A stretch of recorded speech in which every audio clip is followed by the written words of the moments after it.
지금부터 주일 오전 예배를 시작하시겠습니다. 다 같이 기도하겠습니다. 참 좋으신 하나님 아버지, 은혜와 사랑을 감사합니다. 저희들을 사랑해 주시어서 우리들 하여금 지난 한 주간도 하나님의 은혜 가운데 저희를 지켜주시옵시고, 오늘 또한 주의 날에 하나님 앞에 예배할 수 있도록 인도해 주심을 감사합니다. 아버지께서 이 예배를 받아 흠양하여 주옵소서. 우리를 구원하시기 위하여 독생자를 아낌없이 내어주신 만극하신 하나님의 크고 넓으신 사랑을 감사하오며, 또한 이 땅에 오신 예수님, 우리를 위하여 십자가에서 피 흘려 죽으심으로 말미암아 우리의 억만 죄악을 주님께서 용서하여 주시고 깨끗하게 해주시고 의롭다 하시고 거룩하게 하시고, 거룩하신 하나님을 아빠 아버지라고 부를 수 있도록 하나님의 자녀의 복된 신분을 허락해 주시며 하나님 나라의 상속자로 삼아주심을 감사합니다. 저희들이 이 땅에 살아가는 동안에 어떠한 어려움이 있을지라도, 고난이 있을지라도, 환난이 있을지라도 믿음으로 인내할 수 있는 은혜를 베풀어 주시기를 원합니다. 또한 사탄의 여러 가지 유혹을 이길 수 있도록 강하고 담대한 믿음을 주시옵시기를 간절히 바라고 원합니다. 험한 이 세상 살아가는 동안에 우리 마음속에 항상 평안을 허락하여 주옵시고 하늘의 기쁨으로 채워주시기를 간절히 바라고 원하오며, 구원받은 즐거움으로 채워주시고 또한 하늘의 소망을 더하여 주심으로 말미암아 마침내 믿음의 승리자가 다 될 수 있도록 은혜 베풀어 주시옵소서. 예배 시종을 온전히 주께서 주장하여 주시옵소서. 예수님의 이름으로 기도하옵나이다. 아멘. 다 같이 신앙 고백하시겠습니다. 전능하사 천지를 만드신 하나님 아버지를 내가 믿사오며 그 외아들 우리 주 예수 그리스도를 믿사오니, 이는 성령으로 잉태하사 동정녀 마리아에게 나시고 본디오 빌라도에게 고난을 받으사 십자가에 못 박혀 죽으시고 장사한 지 사흘 만에 죽은 자 가운데서 다시 살아나시며 하늘에 오르사 전능하신 하나님 우편에 앉아 계시다가 저리로서 산 자와 죽은 자를 심판해 오시리라. 성령을 믿사오며 거룩한 공예와 성도가 서로 교통하는 것과 죄를 사하여 주시는 것과 몸이 다시 사는 것과 영원히 사는 것을 믿사옵나이다. 아멘. 찬송가 64장 들으시면서 번금 들으시겠습니다. 찬송가 64장입니다.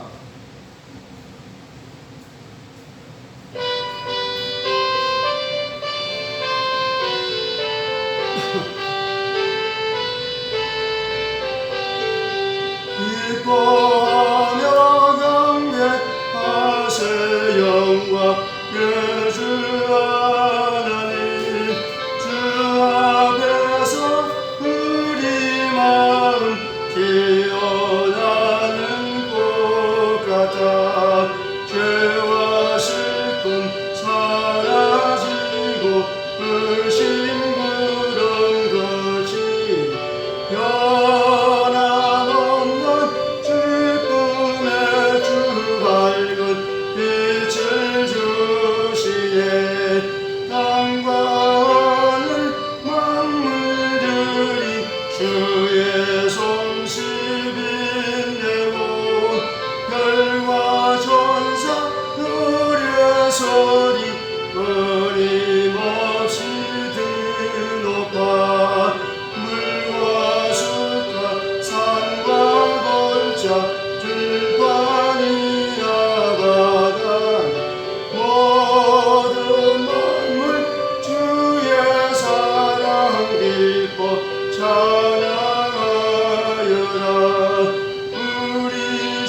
헌금을 위해서 기도하겠습니다. 참 좋으신 하나님 아버지 은혜와 사랑을 감사합니다. 저희들을 사랑해 주시어서 하나님 앞에 귀한 예물 드릴 수 있도록 도와주심을 감사합니다. 아버지께서 특별히 성도들을 사랑해 주시어서 모든 예물의 제목마다 그 약속하신 은혜와 복으로 채워주시기를 간절히 바라옵고 원합니다. 아버지 하나님이여, 주께서 은혜를 베풀어 주셔서 11조를 드린 심령에게 은혜를 더하셔서 살 것이 없도록 복을 붙지 않으라 보라 하셨사오니 그 약속하신 복으로 채워주시고, 아버지 하나님 먼저 영혼의 복을 더하여 주셔서 믿음의 복으로 충만케 하시고 성령으로 충만케 해주시기를 간절히 바라옵고 원합니다. 또한 아버지 감사함을 드는 사랑하는 성도를 복 주시고, 주께서 은혜를 내려주시고로 말미암아 항상 감사의 조건이 더하게 하시고, 또한 그 마음속에 기쁨이 충만케 하시고 기도가 응답되는 은혜와 복으로 채워주시기를 간절히 바라옵고 원합니다. 주일 헌금을 주께 드렸사오니 주께서 기억하여 주시옵시고, 아버지 하나님이여 다가오는 한 주간도 하나님의 은혜 가운데 살 수 있도록 인도하여 주옵소서. 그 외의 모든 하나님 앞에 드리신 예물의 제목마다 아버지께서 복을 주시고 은혜 베풀어 주옵소서. 이 예물이 하나님의 영광을 위하여 사용되도록 인도하여 주옵소서. 예수님의 이름으로 기도하옵나이다. 아멘. 하나님 말씀은 요한계시록 12장입니다. 요한계시록 12장 13절부터 17절까지 봉독해 드리겠습니다. 요한계시록 12장 13절부터 마지막 절까지 제가 봉독해 드리겠습니다. 용이 자기가 땅으로 내쫓긴 것을 보고 남자를 낳은 여자를 박해하는지라. 그 여자가 큰 독수리의 두 날개를 받아 광야 자기 곳으로 날아가 거기서 그 뱀의 낯을 피하여 한 떼와 두 떼와 반 떼를 양육받으며 여자의 뒤에서 뱀이 그 입으로 물을 강같이 토하여 여자를 물에 떠내려가게 하려 하되, 땅이 여자를 도와 그 입을 벌려 용의 입에서 토한 강물을 삼키니 용이 여자에게 분노하여 돌아가서 그 여자의 남은 자손 곧 하나님의 계명을 지키며 예수의 증거를 가진 자들과 더불어 싸우려고 바다 모래 위에 서 있더라. 아멘. 우리가 몇 주간 동안에 이 요한계시록 12장을 묵상하고 있는데 이제 오늘은 12장 마지막 시간입니다. 우리가 지금까지 상고한 대로 요한계시록에서 12장에서 특별히 나오는 여자는 교회를 상징합니다. 구약교회와 신약교회는 하나의 교회로서 구약교회로부터 출발해서 신약교회에 이르기까지 예수님 오시는 때까지의 모든 교회를 여자라고 상징적으로 표현을 했습니다. 그리고 여기 나오는 용은 사탄입니다. 하늘에 전쟁이 있었다고 하는데 미가엘과 그의 사자들과 용의 사자들이 싸웠다 하는 말은 예수님의 십자가의 승리를 영적인 전쟁으로 묘사한 것입니다. 그래서 용이 싸움에서 지고 쫓겨났다 그랬습니다. 용이 졌다는 말은 예수님이 승리하셨다는 말이고 십자가의 승리를 얘기하는 것이고, 용이 쫓겨났다고 하는 말은 용이 이제는 예수님의 십자가를 통해서 모든 죄가, 우리 성도들의 죄가 다 용서되었기 때문에 더 이상 성도들을 참소할 수 있는 근거가 사라졌다, 참소할 수 있는 권리가 박탈당했다는 말입니다. 그러니까 하늘에서 내쫓겨가지고 땅으로 내쫓겼는데 땅으로 내쫓긴 용이 분노했습니다. 자기가 목적하던 바를 이루지 못했기 때문에 분노해가지고 용이 남자를 낳은 여자를 박해하는지라. 예수님을 이 땅에 오게 했던 구약교회, 자연스럽게 이제 신약교회가 넘어가죠. 그리고 여자를 박해했다는 말은 신약교회가 예수님 승천하신 이후에 박해를 받았다 하는 말입니다. 이것은 어느 한 사건만을 얘기하는 것이 아니고 초대교회의 박해로부터 시작해서 모든 시대의 박해를 다 총칭해서 하는 말이고, 마지막 예수님 오시기 직전까지의 모든 박해를 포함하는 말입니다. 그 박해 동안에 교회는 양육을 받았습니다. 교회는 14절에 보면 독수리의 두 날개를 받아서 광야 자기 곳으로 갔다고 하는 말은 성령의 인도함을 따라 하나님의 품으로 갔다 하는 말입니다. 그래서 양육을 받았습니다. 근데 이 사탄은 교회를 앞에서는 박해하고 뒤에서는 교회를 무너뜨리기 위하여 여러 가지 공작을 펼쳐 나갑니다. 어떻게 하느냐 하면은 교회를 무너뜨리기 위해서는 세상의 악한 사상, 사탄적 사상, 악한 사상들을 교회 안에 침투시켜서 교회가 스스로 무너지도록 이렇게 계획을 세웁니다. 그런데 이제 여기 보니까 하나님께서 도와주심으로 말미암아 사탄의 계략은 다 수포로 돌아가고 실패하게 되고 교회가 결국은 승리하게 됩니다. 교회가 승리할 수 있는 비결은 뭐냐면 교회가 새 언약의 백성이기 때문에 그렇습니다. 그것이 17절에 용이 여자에게 분노하여 돌아가서 그 여자의 남은 자손 곧 하나님의 계명을 지키며 예수의 증거를 가진 자들과 더불어 싸우려고 했다 그랬어요. 그래서 승리한 자들은 누구냐면 그 여자의 남은 자손, 그 여자의 남은 자손은 신실한 교회, 신실한 성도들을 일컬어서 그 여자의 남은 자손, 곧 교회를 얘기하는데, 교회를 특징하는 말이 있습니다. 하나님의 계명을 지키며 예수의 증거를 가진 자들이라고 표현하고 있습니다. 우리가 여기서 이제 오해할 수가 있는데, 하나님의 계명을 지키며 하는 말을 어떤 사람들은 구약의 계명을 지키며 또한 예수를 믿어야 된다, 이렇게 이해하는 사람이 있습니다. 이렇게 되면 복음으로 시작했다가 율법으로 마치게 되는 것이 됩니다. 그러니까 옳지 않은 것이죠. 그래서 계명을 지켰다고 하는 말은 구약의 율법을 지켰다, 내 힘으로 내 노력으로 초대교회에 있었던 잘못된 교훈처럼 갈라디아서에 특별히 다른 복음이라고 지칭한 예수를 믿는 사람도 율법을 지켜야 되고 할례를 받아야 된다 하는 측면에서 말한 그 다른 복음, 그러한 복음을 얘기하는 것이 아닙니다. 그래서 계명을 지키며 예수의 증거를 가진 자들이라고 하는 말은 예수 믿는 성도들은 신약의 새 언약의 백성으로서 자연스럽게 지킬 수 있게 된다는 겁니다. 그렇다고 해서 율법의 모든 말씀을 철저하게 다 저절로 지켜진다는 얘기는 아닙니다. 성령으로 말미암아 지키게 된다는 것이고요. 그래서 새 언약의 백성들이 하나님 앞에 성령의 인도함을 따라 살게 되면 곧 계명을 지키는 자가 되고 믿음을 지키는 자가 된다 하는 것입니다. 그러니까 내 힘으로 율법을 지키는 것이 아니죠. 새 언약의 백성들이 승리하게 된다는 것입니다. 그러면 새 언약이란 무엇입니까? 히브리서 10장 9절에 보면 예수께서 이 땅에 오시면 첫째 것을 폐하고 둘째 것을 세우게 하려 하심이라고 말씀을 하고 있습니다. 둘째 것이라고 말하면 둘째 언약, 새 언약을 얘기합니다. 첫 언약은 시내산의 언약을 얘기하고 둘째 언약은 예수님이 세우신 새 언약을 얘기합니다.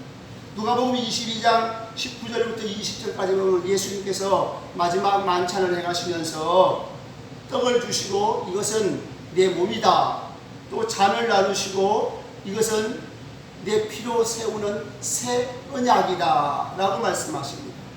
그러니까 예수님의 십자가의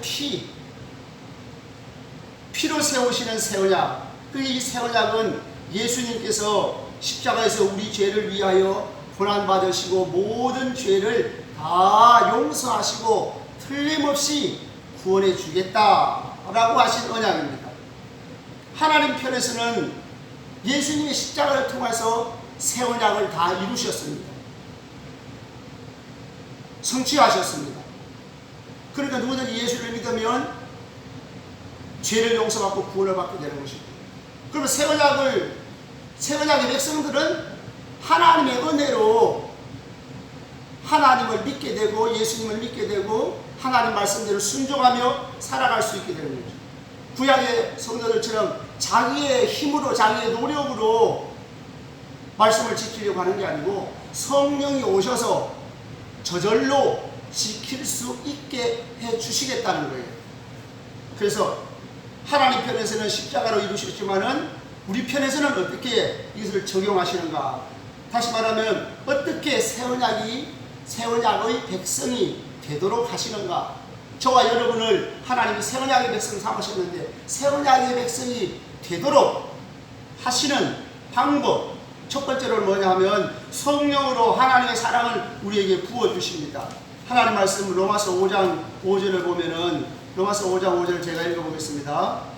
소망이 우리를 부끄럽게 하지 아니함은 우리에게 주신 성령으로 말미암아 하나님의 사랑이 우리 마음에 부원받음이니 그랬습니다. 하나님의 사랑을 부어주신다고 그랬어요.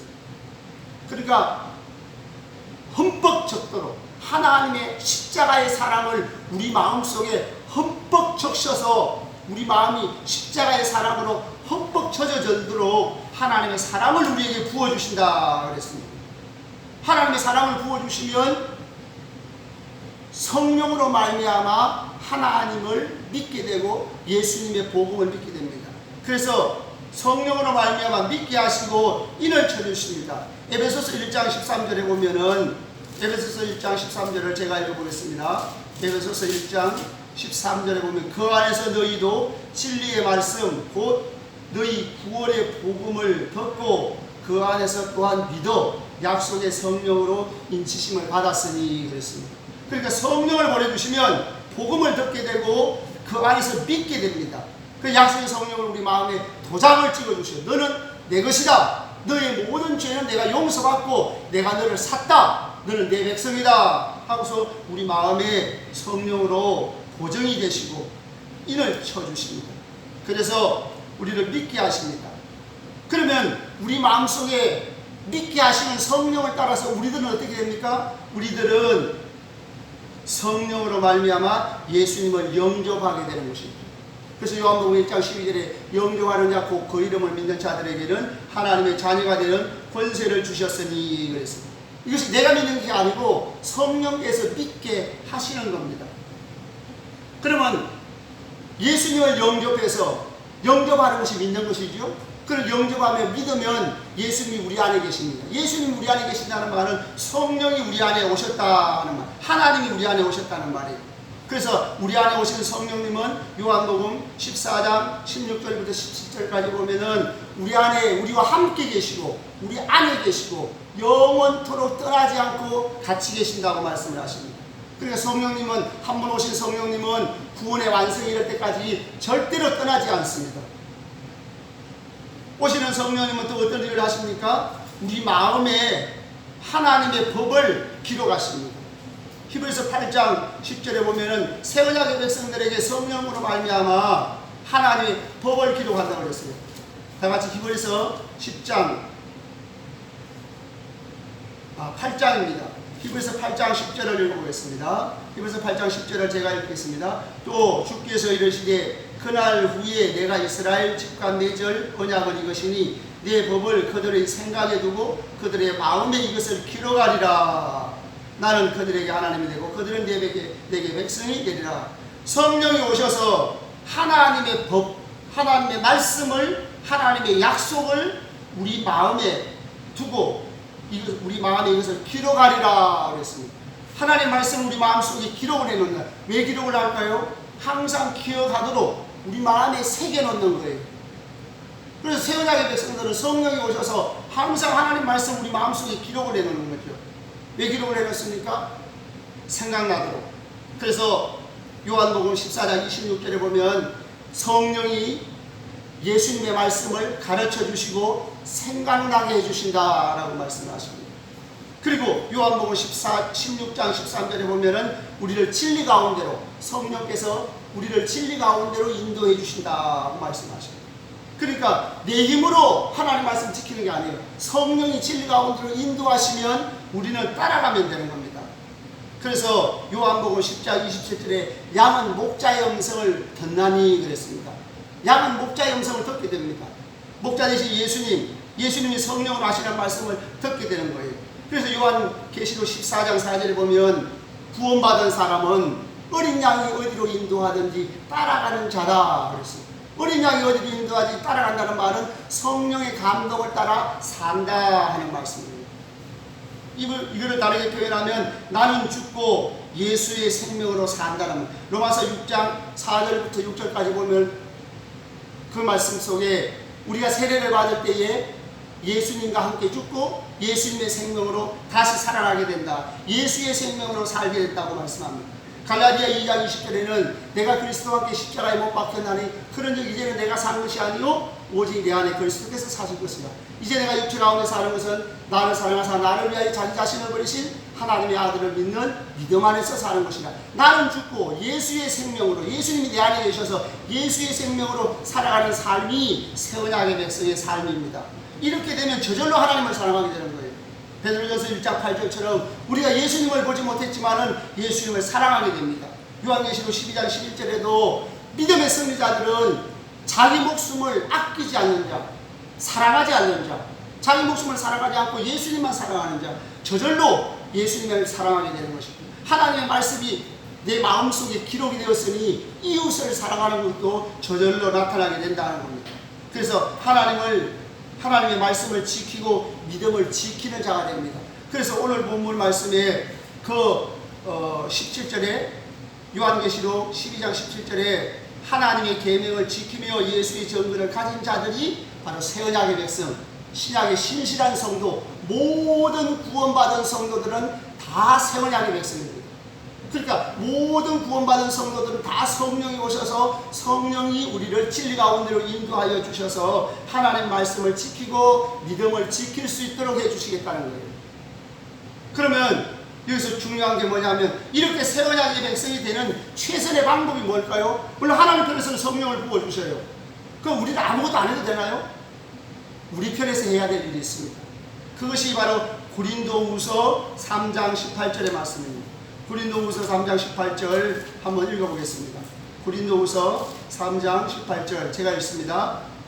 우리가 다 수건을 벗은 얼굴로 거울을 보는 것 같이 주의 영광을 보며 그와 같은 형상으로 변화하여 영광에서 영광에 이르니 곧 주의 영으로 말미암음이니라 그랬습니다. 주의 영광을 본다고 그랬어요. 주의 영광을 본다는 말은 하나님의 하나님 되심을 바라보는 거예요. 하나님은 사랑이십니다. 하나님의 사랑을 바라보는 거예요. 하나님의 사랑이 어디에 나타났어요? 십자가에 나타났죠. 그러니까 날마다 주의 영광을 본다고 하는 말은 날마다 예수님의 십자가를 통해서 나타나신 하나님의 사랑을 날마다 영의 눈으로, 마음의 눈으로 바라본다는 거죠. 그렇게 되면 하나님의 성령이 우리 마음속에서 역사하셔서 우리를 진리 가운데로 인도해 주시는 거예요. 그러니까 새 언약의 백성이 되는 최선의 방법, 하나님 편에서는 성령을 부어주시고 사랑을 부어주시고 우리를 인도하시는데 우리 편에서는 날마다 주의 영광을 바라보고 예수님의 십자가를 날마다 바라보게 될 때에 믿음의 승리자가 됩니다. 그래서 우리 모두가 다 예수님 오실 때에 믿음의 승리자가 될 수 있도록 새 언약의 백성으로서 날마다 주의 영광을 바라보시는 성도가 되시기를 주의 이름으로 축원합니다. 찬송 한 장 부르시고 1절만 부르겠습니다. 310장 1절만 부르시고 기도하겠습니다. 찬송가 310장입니다.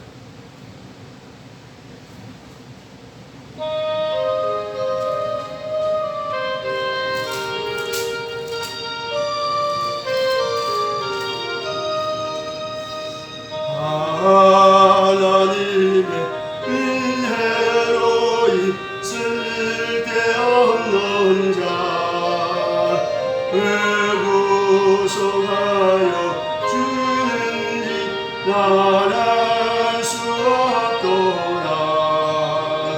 내가 믿고 의지함은 내 모든 형편 하시는 주님